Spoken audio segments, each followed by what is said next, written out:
Saudara-saudari para adorator yang terkasih, pada suatu kesempatan Tuhan Yesus bersabda, "Siapa saja yang mengasihi bapa atau ibunya lebih daripada aku, ia tidak layak bagiku. Dan siapa saja yang mengasihi anak-anaknya laki-laki atau perempuan lebih daripada aku, ia tidak layak bagiku.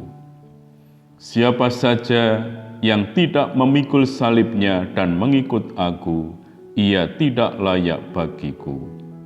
Siapa saja yang mempertahankan nyawanya, ia akan kehilangan nyawanya. Dan siapa saja yang kehilangan nyawanya karena aku, ia akan memperolehnya. Siapa saja yang menyambut kamu, ia menyambut aku. Dan siapa saja yang menyambut aku, ia menyambut Dia yang mengutus aku. Siapa saja yang menyambut seorang nabi sebagai nabi, ia akan menerima upah nabi. Dan siapa saja yang menyambut seorang benar sebagai orang benar, ia akan menerima upah orang benar. Siapa saja yang memberi air sejuk secangkir saja kepada salah seorang yang kecil ini, karena ia muridku, sesungguhnya aku berkata kepadamu, ia tidak akan kehilangan upahnya." Para saudara, Yesus memanggil ke-12 rasul, lalu mengutus ke-12 rasul untuk memberitakan bahwa kerajaan surga sudah dekat. Pengutusan ini adalah tugas yang mengandung risiko. Mereka seperti domba yang diutus untuk pergi ke tengah-tengah serigala. Bisa jadi mereka akan dihadapkan kepada para penguasa untuk diadili. Bisa jadi juga mereka akan mengalami penganiayaan dari orang-orang yang menolak mereka. Tetapi mereka tidak perlu khawatir, karena Allah yang mengutus mereka akan melindungi mereka dan memberikan apa yang mereka perlukan. Tuhan Yesus juga mengingatkan mereka bahwa pemberitaan tentang kerajaan surga itu akan membawa pemisahan. Banyak yang menerima Yesus, tetapi banyak juga yang menolaknya. Dan penolakan ini dilakukan secara fisik terhadap orang-orang yang membawa kabar penyelamatan Yesus itu. Perpecahan ini bahkan terjadi di dalam keluarga. Ada anggota keluarga yang menerima Dia, sedangkan yang lain menolaknya. Yesus mengungkapkan hal ini dengan kalimat, "Aku datang untuk memisahkan orang dari ayahnya, anak perempuan dari ibunya, menantu perempuan dari ibu mertuanya, dan musuh orang ialah orang-orang seisi rumahnya." Ungkapan Tuhan Yesus ini bisa jadi sulit dipahami oleh para pengikut Yesus di zaman modern. Untuk memahami hal ini, kita dapat melihat apa yang dilakukan oleh para rasul. Mereka harus pergi memberitakan Injil ke tempat-tempat yang jauh, seperti ditugaskan oleh Kristus. Jika ikatan dengan orang tua mereka terlalu besar, para rasul tidak mungkin meninggalkannya untuk memberitakan Injil di negeri-negeri yang jauh. Jika demikian, mereka pun tidak akan berani mati demi Kristus. Sebaliknya, mereka akan memilih untuk hidup dengan orang tua mereka dan melakukan apa yang berkenan untuk kedua orang tua mereka.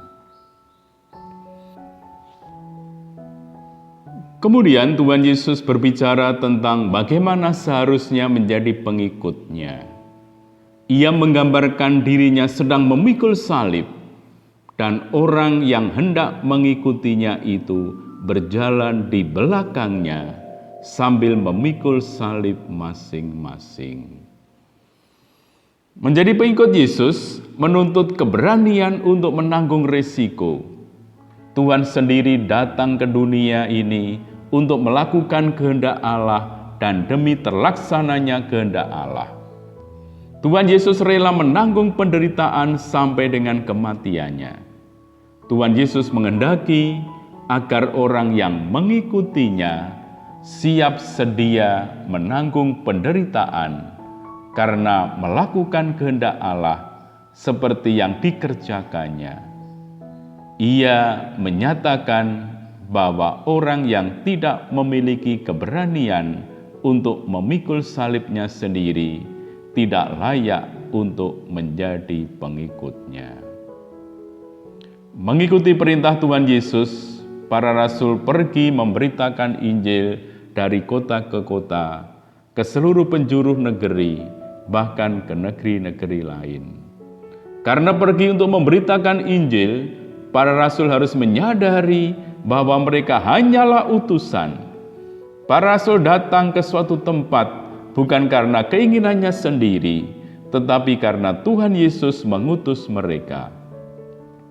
Sebagai utusan Kristus, mereka membawa Kristus ke dalam diri mereka dan menghadirkan Kristus di hadapan orang-orang yang mendengarkan pewartaan mereka. Tentang hal ini Tuhan Yesus bersabda, "Siapa saja yang menyambut kamu, ia menyambut aku. Dan siapa saja yang menyambut aku, ia menyambut Dia yang mengutus aku." Ketika para rasul datang ke suatu tempat dan orang-orang yang tinggal di tempat itu menyambut mereka, sambutan itu dilakukan dengan menerima para rasul, dengan menjamu mereka, serta mendengarkan dan mempercayai perkataan mereka. Karena para rasul adalah utusan Kristus, mereka yang menyambut para rasul itu sebenarnya menyambut Kristus sendiri. Menyambut Kristus yang hadir dalam diri mereka. Allah berkenan pada orang-orang yang mau menyambut para rasul yang telah diutusnya untuk menyampaikan kabar keselamatan kepada mereka. Para saudara yang terkasih, kehidupan setiap orang di dunia ini pasti akan berakhir dengan kematian. Tetapi kita percaya bahwa jiwa kita akan tetap hidup dan menerima tubuh surgawi, lalu masuk ke dalam kehidupan abadi bersama dengan Kristus. Kita mengambil keputusan untuk tetap percaya kepada Kristus ketika masih hidup di dunia ini. Di dunia ini pun kita menjalani kehidupan sebagai orang yang percaya kepada Kristus. Setiap orang yang mau mengambil keputusan untuk percaya dan mengikuti Kristus harus siap menanggung risiko. Mengapa demikian? Ia harus menempatkan Kristus sebagai yang utama di dalam kehidupannya. Secara konkret, hal ini dilakukan dengan menjalani kehidupan seperti yang dikehendaki oleh Kristus. Ia setia kepada Kristus dan tetap setia untuk melakukan apa yang dikehendaki Kristus. Bisa jadi ia tidak harus mengalami penganiayaan seperti yang dialami oleh orang beriman di masa lampau. Tetapi ketika orang hendak mengasihi sesama seperti yang dikehendaki oleh Kristus, ia harus bersedia mengorbankan waktu, tenaga, pikiran, uang, dan sebagainya. Tidak mungkin mengasihi sesama yang sedang lapar dan haus tanpa menyediakan makanan dan minuman. Tidak mungkin melayani Tuhan dalam berbagai kegiatan gereja tanpa kerelaan untuk mengorbankan waktu, tenaga, dan pikiran. Tetapi Tuhan Yesus mengingatkan bahwa mereka yang selama di dunia setia kepadanya akan menikmati kebahagiaan abadi bersama Dia. Semua yang telah dikorbankan untuk mengikuti Yesus selama di dunia tidak akan ada artinya bila dibandingkan dengan kebahagiaan abadi yang dikaruniakan oleh Allah. Segala jerih payahnya untuk mengasihi Kristus mendapatkan penghargaan yang tinggi dari Kristus.